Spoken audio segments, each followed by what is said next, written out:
আল্লাহ তাআলা তার নবী এবং সাহাবীদেরকে ইহুদিদের ব্যাপারে নিরাশ করে দিয়েছেন। আল্লাহ তাআলা তার নবী এবং সাহাবীদেরকে বলছেন, ও নবী, আপনি এবং আপনার সাহাবীরা আপনারা কি মনে করেন যে এই ইহুদিরা আল্লাহর উপর ঈমান আনবে? এটা বড় সহজ বিষয় নয়। এর আগেও এদের পূর্বপুরুষরা অলৌকিক আশ্চর্যজনক অনেক বিষয় তাদের চোখের সামনে দেখার পরেও তাদের দিল নরম হয় নাই, তাদের দিল শক্ত হয়ে গিয়েছিল। কি করে এরা ঈমান আনবে? এদের অতীত হলো এমন, ওয়াকাদ কানা ফারীকুম মিনহুম ইয়াসমাউনা কালাম আল্লাহ। এদের মধ্যে এক গ্রুপ এমন ছিল যারা আল্লাহর বাণী শুনত।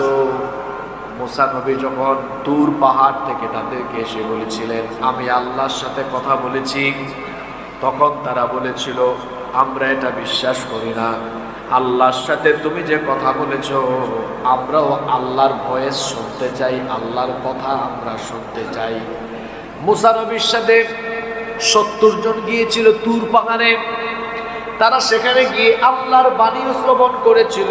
মুসা নবীর সাথে যখন তারা ফিরে আসলো, ফিরে আসার পরে এই বনে ইসরাইলের ইহুদিরা এত খারাপ ছিল, তারা যা শুনে এসেছে হুবহু সেগুলো না বলে সেগুলোর মধ্যে তারা পরিবর্তন নিয়ে এসেছে।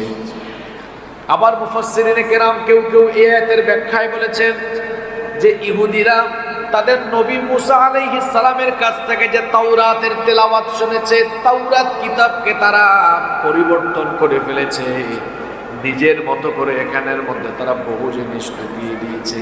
এজন্য আল্লাহ তাআলা তার নবীকে বলছেন, ও নবী, আপনার চারপাশে যে ইহুদিরা আছে এরা ঈমান আনবে এমনটা মনে করিয়েন না। এদের অতীত ভালো নয়। তারা অলৌকিক বিষয় তাদের চোখের সামনে দেখার পরেও, এমনকি তাদের কিতাব তাদের নবীর কাছ থেকে শোনার পরেও তারা সেটা পরিবর্তন করে দিয়েছিল।